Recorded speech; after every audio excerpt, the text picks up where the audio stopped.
So today I'm just going to do a completely unscripted look back on Super Mario Galaxy. It's one of those games that I feel like is really great. It's like one of the greatest of all time. And it's weird how there's been sort of a counter narrative to this game. It doesn't feel like it gets to be as important as I feel like it should be. A lot of times I see stuff from people online saying that this game is too linear. It's not the open sandbox Mario game like Mario 64 or Mario Odyssey or even Mario Sunshine was. Therefore, it's somehow lesser in some way. And I've also seen other people in my personal life, my own little bubble here, say that it doesn't feel enough like a Mario game. Though I want to argue already with just that first point. Is it a Mario game? Of course it is. But I get what the people are saying. First of all, the music is very different from your traditional Mario game. Think about like Super Mario World's music or the original Super Mario Brothers music. Like those themes are very Mario. Like you listen to those and you go, that is 100% Mario. But with Mario Galaxy, that music is epic. It is some of the most epic songs I've ever heard in my life, and it's really shocking for it to be in a Mario game. But I would like to counter argue with this. What would a epic Mario game be like? What would a Mario game that is made on epic proportions look and sound like? And I think that Mario Galaxy is the answer to that question. Like I said, the music is epic, but it's beautifully epic. The showdowns with Bowser is epic. It's on a level that we had never seen before with the Mario series. Bowser is always the big bad. He's always the last boss, or in some really early games, he's the every boss. But he's just a means to an end. That is the arch nemesis, and it's over before you know it. It doesn't feel epic. It just feels like the climactic end. But with Mario Galaxy, every fight with Bowser feels like the most intense Mario fight I've ever experienced. Couple that with many other aspects to Mario Galaxy's presentation, and there are just moments in Mario Galaxy that feels wholly unique.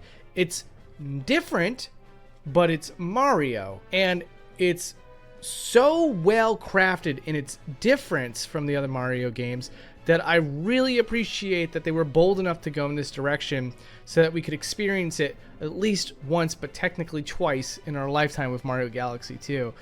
I think that there are those quiet moments when you're on one of those planets and the music just sort of settles down and you hear the sound effect of you getting pulled in by the little star gravity bits. And it's like the wheel.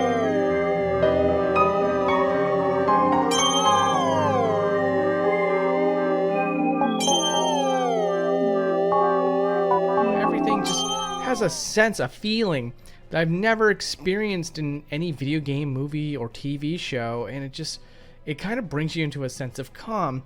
And then there's other parts where it just wants you to feel really engaged with the moment in a way that Mario has never done before, like climbing up that giant robot in that one level. You get a Shadow of the Colossus like moment in a Mario game. It's kind of awesome.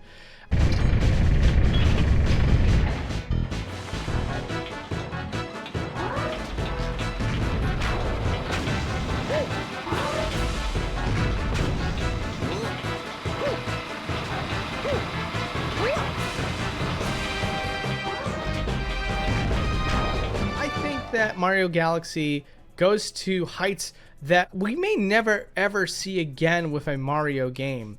I think that as we go on more and more with other Mario games, we see that Nintendo is just trying to pull in the homogeneousness of Mario and try to just basically put it in the box of like, we don't have to try super hard because it's Mario. You just want it to feel like Mario, right? And then with Mario Odyssey, they tried new things. They went a little bit wacky with it, but it also just felt a little bit directionless in comparison to something like Mario Galaxy. Everything just felt like it had a very strong point to it. Whereas with Mario Odyssey, it just sort of felt like throwing a dartboard at a wall and seeing what stuck and then put it into the game, which is great in its own right. But thematically and also gameplay wise, it's very loose and very uncoordinated. Whereas with Mario Galaxy, it just, there feels like there's purpose to everything. It just feels like the galaxies that you visit, because of the sense of linearity, there's a stronger purpose for each level that you go to, a stronger sense of curation that goes into each and every single stage.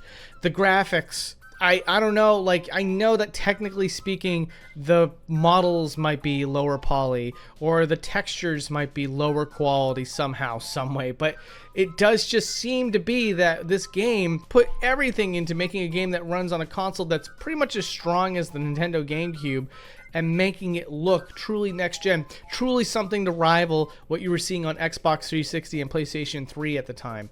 It was a technical marvel for what it was able to do with the limited hardware that it had. It was so untraditionally Nintendo. Yes, Nintendo has a tendency to kind of get the most out of so little. That's why so many of the consoles that Nintendo puts out is just years behind the competition, because they want to maximize profits with innovation instead of expensive hardware.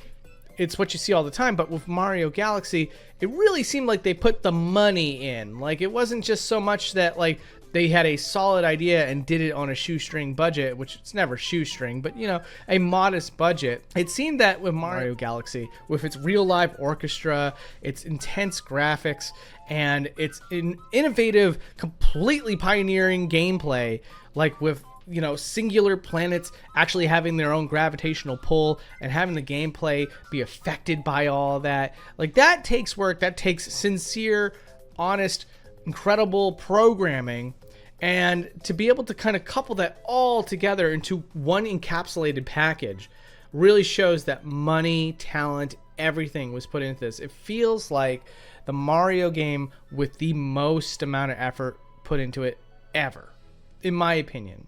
Now, look, Odyssey, again, is one of those games where it does seem like there was a lot of effort put into that as well. Not trying to take too much away from Mario Odyssey, but I still argue, in my personal opinion, based off of what I'm looking at here, Mario Odyssey was the one where the developers were just like, let's treat Mario like it's going to be the last Mario game. Let's make this truly special. Let's put all of our resources into this. Let's put our best foot forward. Let's just try to make something that both feels like you're in control of Mario for once and not have a water apparatus be the focus of the gameplay. You are Mario, but the cool gameplay elements are the environments that he traverses in.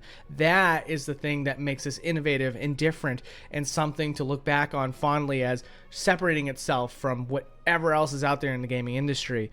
That, to me, is the legacy of Mario Galaxy. A game so good they had to do it twice. I think that people need to be talking about this game in particular a lot more when they reflect on Mario. It's actually the inspiration behind why I wanted to make this video. I feel like we knew that Mario Galaxy was good when it came out, but then the online landscape of YouTubers and people on Twitter and stuff like that, they all kind of came together to say, let's try to knock this down a few pegs. Let's just discuss how we think this game doesn't compare to something like Mario 64. And I always thought it was kind of weird that there was no one with a bigger platform saying, hey, yeah, I mean, like, it does have a more linear format, but does that technically make it worse? Or does it just make it really good at what it's doing? And does everything else about the game clearly trounce everything else the Mario series has ever provided, let alone many other games or similar games or even unsimilar games in the gaming industry?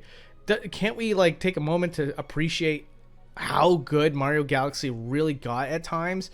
And the environments, gorgeous. The bosses, fun, innovative, epic. The new enemy designs are so Mario-esque, and yet also unique in their own right, and also push the hardware limitations to new heights.